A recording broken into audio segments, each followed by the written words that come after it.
2 o'clock and then 7 o'clock. That way you get $40. Look, he's got a black tail. And there's another one up on the rock.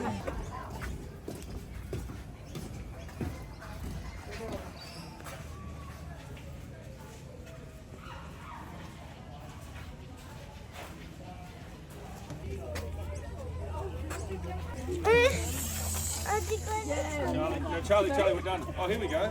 Look who's here. Yeah.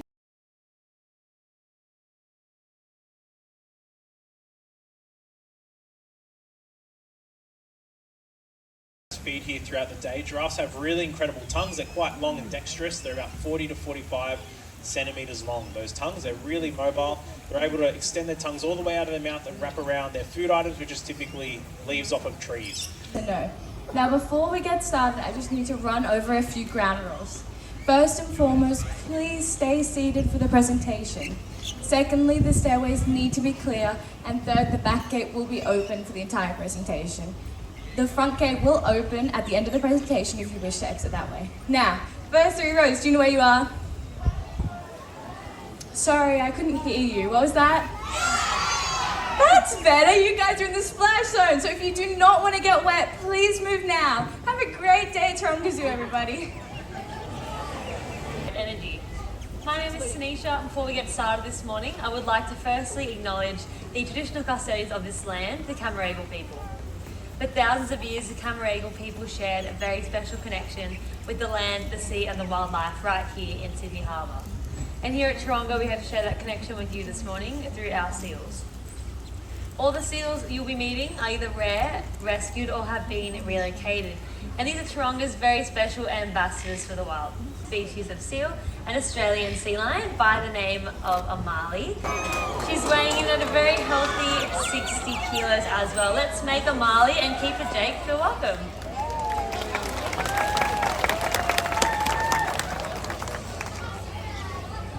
Did you know we all have something in common with Amali?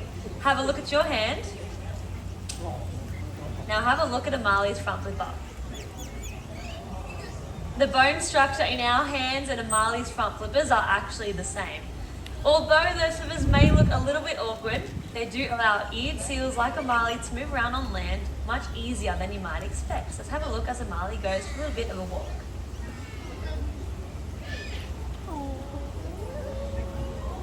So you can see how she supports her body weight on those front flippers and tucks her rear flippers underneath her as well. The flippers are great on land, but of course being a seal is in the water where we see those flippers really do their best for them. So what Amali's showing us here is a natural behaviour known as bowing or porpoising, and it is an energy efficient way seals can move through the water quickly. So using this swimming technique means she can maintain her speed.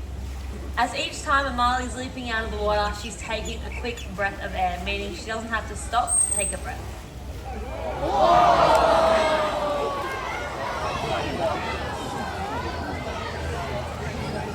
So this swimming technique comes in handy when catching up to prey or escaping from predators. Speaking of predators, seals, they are great predators out there in our oceans as well. However, there are other predators out there that are very important for a healthy ecosystem, but often very misunderstood. Now, Amali's about to give us a demonstration as to what predator I'm talking about, but for this behaviour, she's still in the process of learning it. So, you're going to see what behaviour I'm talking about, but also going to see a bit of a behind the scenes on how we train new behaviours.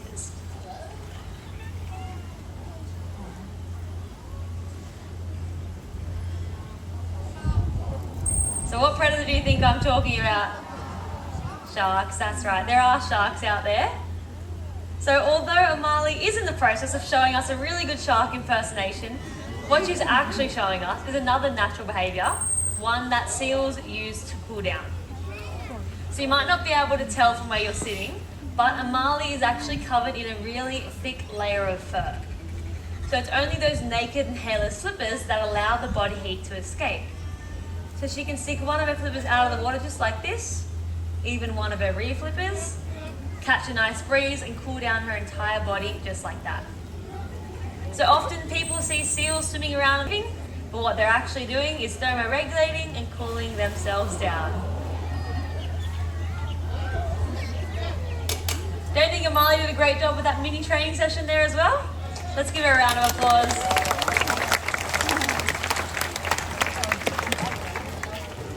So how we train a behaviour like this, once we have that direction sorted, we can do the same thing with her flipper and slowly train her to touch her flipper to Keeper Jake's hand as well. Target that. Then eventually we get both going, getting her following Keeper Jake along the front with one flipper out of the water. Sometimes during training sessions, our animals don't always do what they are asked or show us different behaviours. Now that's completely fine. Our seals always have choice during training sessions. And we cannot make them do anything they don't want to do. So what we do, we keep trying, we progress, we ask them for a behaviour that they genuinely succeed in, or we just start again. Try to keep the training session nice and positive at all times. Thank you very much, Amali and her keepers. So Amali, being an Australian sea lion, they're also sadly endangered, with only around 10,000 of them left in the wild with their numbers declining.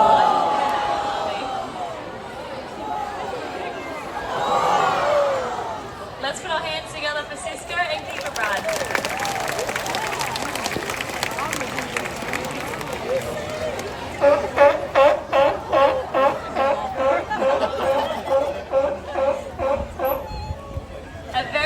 Part of what we do here at Taronga, particularly Seals for the Wild, is animal training. And the behaviours that we teach our animals very early on are their husbandry or cooperative care behaviours. And this allows our animals to participate in their own daily health care. So that is what Cisco is out here to show us all this morning. So that was a flipper present. They walk along lots of different surfaces daily. So it's very important for us to check the underside of their flippers and their bodies. This here is an eye inspection, getting Cisco to target his nose onto Keeper Brad's hand and stay in contact with it as he moves. Have a nice look at his eyes.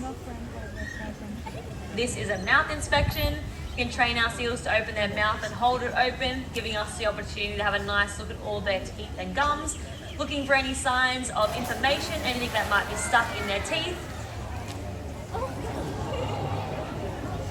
Even a behaviour that looks quite simple like this is another trained behaviour, asking Cisco to lie down and stays nice and still, giving us the opportunity to have a nice look at his body.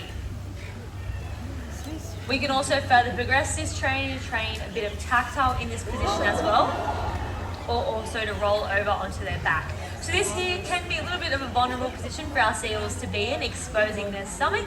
Some behaviours do take a lot of time and trust to train as well. So this comes in handy, for example, if we come in tomorrow and Cisco looks a little bit lame in one of his flippers, or he might have a bit of a wound on his body, we can ask him to lie down or roll over or present that part of the body, meaning we can further inspect that as well. I think Cisco's done a great job out here. Let's give him a big round of applause and a wave goodbye as well.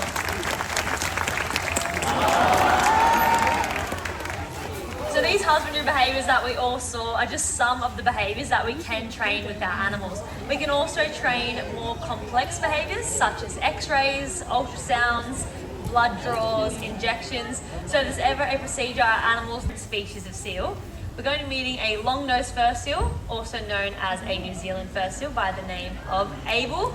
But for this, what we're going to be doing, we're going to be bringing Abel out for a little bit of a walk around here with all of you. Before we do that, just a little bit of housekeeping. I just would like to remind everybody to please make sure we do stay in our seats and keep our hands in our laps. We want this to be a positive experience for you, of course, but we want to make sure Abel feels nice and comfortable as he makes his way out here. Let's put our hands together for Abel and his keepers.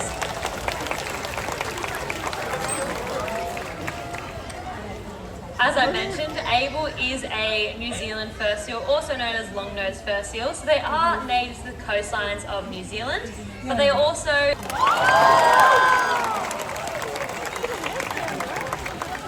a great demonstration from Abel as well, just how strong those front teeth are. He looks really similar to Cisco, however he's a little bit older at 16 years of age. He's also a little bit larger at the moment, weighing in around 300 kilos.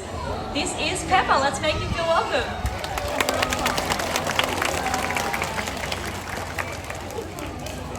So as you all know now, a very important part of caring for our seals does involve teaching them behaviours. And our seals won't do anything. Think we can do it? Yes. Jump Pepper on 3. 1, 2, 3.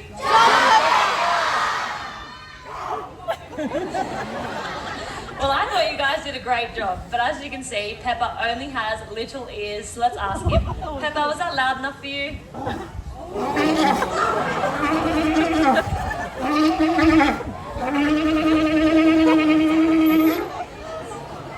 He said no.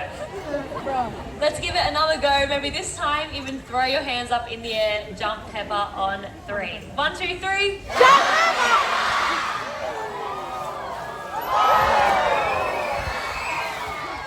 A beautiful jump from Pepper. A bit of a splash for our front row. Thank you for your help. Give yourselves a round of applause, everybody.